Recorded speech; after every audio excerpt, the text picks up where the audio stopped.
Thank you, Mr. Chairman, for including this legislation, the Common Sense Nutrition Disclosure Act, in today's markup. I also want to thank Representative Loretta Sanchez for co-leading this legislation.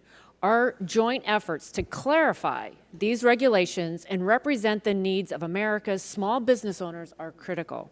Today's discussion is not about the merits of displaying calorie information. It's about how we can improve existing regulations to benefit people. H.R.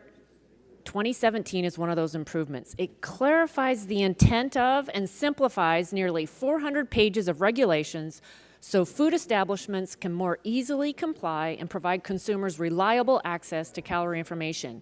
In their current form, menu labeling regulations are fundamentally impractical and unnecessarily expensive.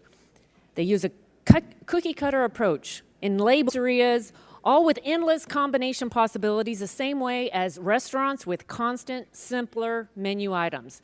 I spent this past week back home in Eastern Washington and had the opportunity to visit a local pizzeria that is affected by menu labeling mandates, requiring pizza franchisees in Spokane Valley to post in their stores every potential topping combination, more than 34 million possible outcomes, when more than 90% of their orders take place online over the phone just doesn't make sense. Compliance with this regulation is estimated to cost businesses more than $1 billion, 500,000 hours in paperwork. For a typical grocery store, the regulations will impact approximately 100 to 250 items per store, many of them fresh produce or from the bakery, dairy, or seafood departments. As for pizzerias, like the one I visited, it amounts to thousands per store per year. This is time, energy, and financial resources that should be spent on creating jobs and building up the economy, not on paperwork.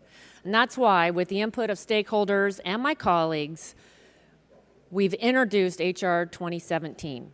Specifically, it requires restaurants that rely on remote ordering to label the menu that their customers use the most and provide access to nutrition information. It also protects small business owners from frivolous lawsuits over honest, inadvertent errors. This legislation is common sense, and it provides access to calorie information in a practical, flexible, and simpler manner by clarifying, not significantly altering, complicated regulations. I thank the chair and I yield back.